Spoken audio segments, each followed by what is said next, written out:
Good Morning Business, French Tech. Et à 6h44, dans la French Tech, on va parler encore d'un nouveau modèle de distribution. Encore une fois, si vous êtes sur la 24 de la TNT, regardez les images parce que ce magasin, voilà, dans un conteneur, ça s'appelle Boxy. Il y en a déjà 22 en France, notamment en banlieue parisienne. Et Tom Hayat, vous êtes le cofondateur et président de Boxy. On avait parlé de votre conteneur magasin il y a quelques mois. Mais bon, vous levez 25 millions auprès de Serena, en plus de Cap Horn et Local Globe. Preuve que ça a l'air de fonctionner, votre truc. Oui, alors on a eu un super bon... Déjà, merci beaucoup de m'accueillir. Donc on a un super bon retour utilisateur. Donc on a ouvert le premier magasin en août 2020. 22 magasins aujourd'hui. Et aujourd'hui, on en a 22. Et on essaye de tenir une cadence de 1 magasin par semaine cette année. Ah ouais. Pour arriver à une soixantaine d'ici la fin d'année. Vous ciblez réellement les lieux où il n'y a pas du tout de commerce de proximité alimentaire. C'est très simple, on télécharge l'application, on rentre son compte bancaire et on n'a rien à faire. On entre dans le magasin, on fait ses achats, on repart, on paye même pas tout de suite. C'est envoyer le ticket, c'est ça? Exactement. En fait, c'est un parcours vraiment sans aucune couture. Il faut télécharger l'application Boxy, mettre sa carte bleue.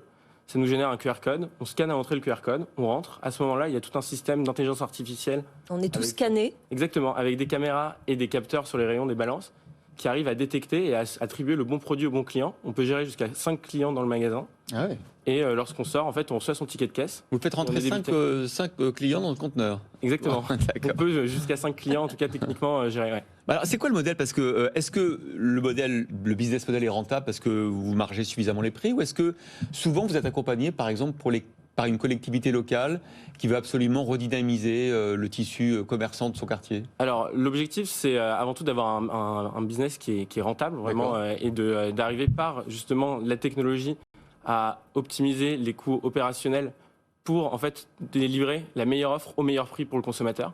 Et donc, pour ça, on va essayer vraiment d'avoir des prix qui sont vraiment attractifs pour le consommateur, qui ne connaît pas forcément les prix de la proximité qu'on peut voir à Paris. Ouais. Et ensuite, on peut avoir certaines communes qui vont participer, par exemple, aux travaux pour installer la Boxy, pour amener, par exemple, le câble électrique, des choses comme ça. Mais l'objectif, c'est avant tout vraiment d'avoir un business qui soit... d'être stand-alone et d'être capable de faire marcher le business. Ouais. Où sont fabriqués vos conteneurs? Vous les prenez où? Alors, donc, les conteneurs, donc, on travaille avec tout un réseau d'industriels en France, que ce soit pour le conteneur, pour les gondoles, pour les frigos, ou encore même les serveurs. Et l'objectif, c'est qu'ensuite, on assemble tout... 100% français? Alors, aussi à part le petit électronique qui est sourcé à l'étranger, tout le reste est vraiment 100% français. Que ce soit comme je disais, vraiment, les grosses pièces du magasin sont en France. Vous êtes combien dans l'équipe aujourd'hui? Alors aujourd'hui, on est 50 personnes. Quand même, hein. Ouais. Et l'objectif, c'est de passer à une centaine de personnes et de recruter notamment des profils donc tech pour améliorer encore plus l'expérience et la robustesse du modèle, mais aussi des profils opérationnels. Tous nos livreurs et opérateurs sont vraiment en CDI et sont vraiment recrutés dans la boîte pour arriver à délivrer en fait la meilleure expérience pour le consommateur. Ça, c'est incroyable parce que c'est rare que dans les invités qu'on a dans la French Tech, que l'intégration soit aussi poussée. C'est-à-dire qu'en fait, vous avez voulu assurer la logistique, la fabrication. Ça veut dire que c'est pas des fonctions que vous auriez pu déléguer, tout ça? Alors nous, on est convaincus d'une chose, c'est qu'en fait, si on veut délivrer la meilleure expérience pour le consommateur, il faut maîtriser toute la chaîne de valeur. Et la chaîne de valeur, elle va du sourcing de produits, de son approvisionnement, jusqu'à les mettre dans les mains du client. Et donc pour ça, il faut vraiment maîtriser toute la chaîne.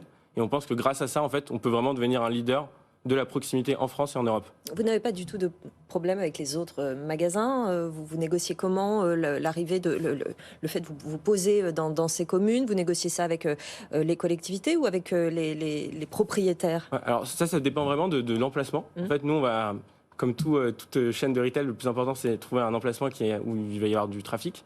Et donc l'objectif, c'est vraiment de trouver est-ce que le donneur d'ordre est soit la municipalité, soit par exemple un bailleur. Et après, à nous d'arriver à vraiment trouver un point de convergence. Et ensuite, il faut vraiment imaginer que c'est un conteneur de 15 mètres carrés. On a juste besoin d'une prise électrique, un camion grue, on pose le magasin un peu comme en Lego. La 4G. La 4G, exactement. Et ensuite, on a vraiment en une journée une supérette qui offre 250 produits du quotidien. 250 produits. Et c'est toujours le même référencement ou vous adaptez en fonction de l'environnement? Alors, on adapte, même si on va avoir quand même des best-sellers sur à peu près une très grosse partie de l'offre. La pizza, par exemple, j'imagine. Par exemple. Et là, en plus, on est en train de faire une nouvelle version du magasin avec, par exemple, une machine à café et une offre vraiment soutenue sur le petit déjeuner.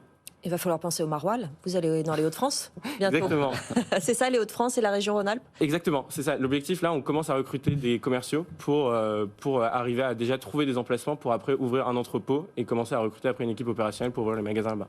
Donc les 25 millions d'euros que vous levez aujourd'hui, cette annonce, vous allez donc vous en servir essentiellement pour recruter et pour investir dans de nouveaux conteneurs, en fait. Exactement, c'est exactement ça. L'objectif, c'est de prouver le modèle cette année en Ile-de-France et montrer voilà, que le modèle est viable au niveau de l'entrepôt et ensuite dupliquer ce modèle-là dans toute la France. Il y a une offre similaire en Europe, par exemple? Alors, il y a quelques initiatives de certains retailers qui vont essayer de faire des magasins autonomes. Amazon, par exemple. Hein. Exactement. Et sinon, on va avoir Amazon qui fait vraiment une offre end-to-end. Après, la différence avec Amazon, c'est qu'Amazon vont vraiment s'intéresser à des zones ultra-urbaines, Ouais. comme Paris, où là, par exemple, on a vu énormément de déploiements à Londres. Et nous, l'objectif, c'est plutôt de se dire d'utiliser cette technologie pour aller vraiment démocratiser l'offre de proximité. Oui, c'est pas la même mission. Exactement. Je suis curieux, mais ça vous arrive de recevoir des coups de fil d'Amazon, justement, qui regardent... Non, pour l'instant, non. On reçoit surtout beaucoup de coups de fil de municipalités Bah ouais. ou même d'indépendants qui sont intéressés pour du magasin. Mais comme je disais, l'objectif... Indépendant pour être franchisé, par exemple. Exactement. Mais Et ça, vous acceptez ou pas pour l'instant? L'objectif aujourd'hui, c'est vraiment de délivrer la meilleure expérience pour le consommateur. Et donc pour ça, c'est vraiment de maîtriser tous les maillons de la chaîne. Et voilà. Non, c'est super intéressant. Et bravo, parce que quand on nous a présenté le concept il y a un an et demi. Il y en avait une. Il y en avait une. Bon, on s'est dit, oui, c'est anecdotique, c'est intéressant, mais là, vous en avez déjà 22, vous allez sur 60. Et il y en aura cette année. 1000 d'ici Non. 2025, c'est ça, hein, Exactement. l'objectif. L'objectif, c'est d'aller très rapidement et de vraiment trouver une approche très rationnelle et systématique pour ouvrir les magasins de plus en plus vite. Oui.